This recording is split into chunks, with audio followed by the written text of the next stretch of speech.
పోతే face capture అవుతుంది.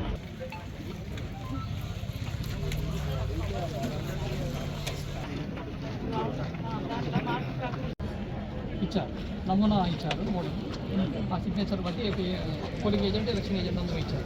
వాళ్ళ సంతకం మ్యాచ్ అవ్వాలా, ఎవరు పడితే వాళ్ళు అనాథరైజ్డ్ పర్సన్ రావడానికి వీల్లేదు. ఓకే, అదొక్కటి చూసుకోండి, otherwise will do well.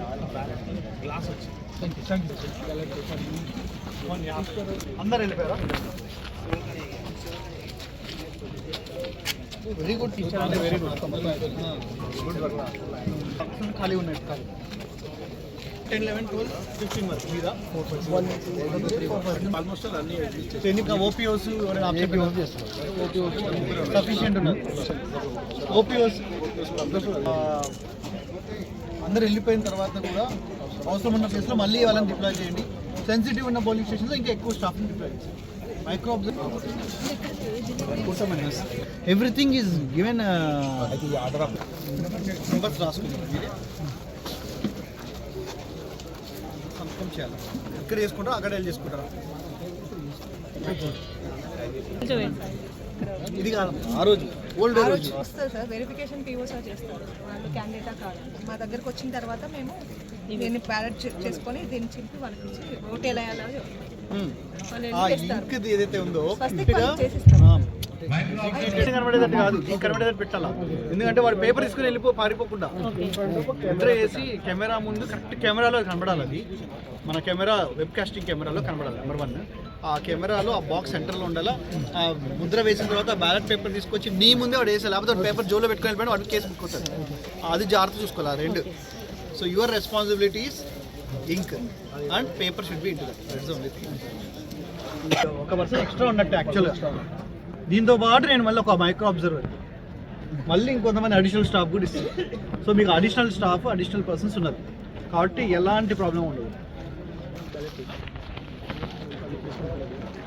Janagama జిల్లాలో ఉన్న 2 మున్సిపాలిటీస్లో కూడా డిస్ట్రిబ్యూషన్ సెంటర్ అనేది ప్రారంభం అవ్వడం జరిగింది.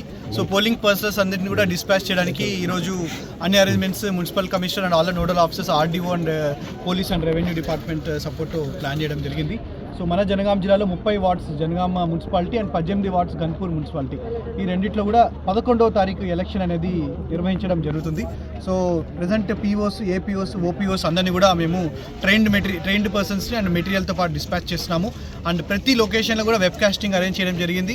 అండ్ ప్రతి లొకేషన్లో మైక్రో అబ్జర్వర్ని కూడా డెసిగ్నేట్ చేయడం జరిగింది. కాబట్టి కట్టుదిట్టమైన ఏర్పాట్ల మధ్యలో పోలింగ్ నిర్వహించడానికి అన్ని ఏర్పాట్లు చేయడం జరిగింది. సో ముఖ్యంగా మా యొక్క రిక్వెస్ట్ ప్రజలకి ఏంటి అంటే, రేపు మార్నింగ్ 7 o'clock నుంచి సాయంత్రం 5 వరకు మాత్రమే ఎలక్షన్ ఓటింగ్ అనేది నిర్వహించడం జరుగుతుంది. కాబట్టి దయచేసి ఓటర్స్ అందరూ కూడా ఈ అవకాశాన్ని సద్వినియోగం చేసుకొని అందరూ కూడా 100% ఓటింగ్ వేయవలసిందిగా విజ్ఞప్తి చేస్తున్నాము. గత మున్సిపల్ ఎలక్షన్స్ ఓటింగ్ పర్సంటేజ్ చూస్తే చాలా తక్కువ ఉంది. కాబట్టి నా యొక్క రిక్వెస్ట్, గ్రామ పంచాయతీ ఎలక్షన్స్లో ఎలాగైతే ఎంత విస్తృతంగా పబ్లిక్ వచ్చారో అదేవిధంగా 90% కంటే అబోవ్ అనేది కూడా మున్సిపల్ ఎలక్షన్స్లో కూడా అందరూ కూడా ఓటు హక్కు వినియోగించవలసిందిగా విజ్ఞప్తి చేస్తున్నాము. అండ్ ఓటర్ ఐడితో పాటు 18 లిస్ట్ ఆఫ్ ఓటర్ కార్డ్స్ కూడా ఉన్నాయి. పాస్పోర్ట్ కానీ, డ్రైవింగ్ లైసెన్స్ కానీ, లేకపోతే ఆధార్ కార్డ్ కానీ, ఇంకా డిఫరెంట్ బ్యాంక్ పాస్బుక్స్ కానీ, ఇలా డిఫరెంట్ ఉన్నాయి. కాబట్టి 18 ప్రూఫ్స్లో ఏదైనా సరే మీరు డెసిగ్నేట్ చేసుకున్న పోలింగ్ స్టేషన్కి వచ్చి మీ ఐడెంటిఫికేషన్ చూసుకొని మీరు ఓటింగ్లోకి పార్టిసిపేట్ చేయవలసిందిగా విజ్ఞప్తి చేస్తున్నాము. సో మా యొక్క రిక్వెస్ట్, ప్రజలందరూ కూడా అండ్ పబ్లిక్ రిప్రజెంటేటివ్స్ కూడా సైలెన్స్ పీరియడ్ ఉంది కాబట్టి ఎలాంటి క్యాంపెయిన్స్ కానీ ఎలాంటివి నిర్వహించడానికి వీలేదు. సో సామరస్యంగా ఫ్రీ అండ్ ఫెయిర్ ఎలక్షన్లో అందరూ కూడా పార్టిసిపేట్ చేయవలసిందిగా విజ్ఞప్తి చేస్తున్నాము. అండ్ కొన్ని సమస్యాత్మక పోలీస్ స్టేషన్స్ ప్రతి 2 మున్సిపాలిటీలో 12 కలిపితే 12 ఉన్నాయి. కాబట్టి అక్కడ ఎక్స్ట్రా పోలీస్ ఫోర్స్ కూడా డిజిగ్నేట్ చేసుకోవడం జరిగింది. కాబట్టి డెఫినెట్గా మేము అన్ని విధాలుగా మేము ఎలక్షన్ సన్నద్ధత కోసం ప్లాన్ చేస్తున్నాం.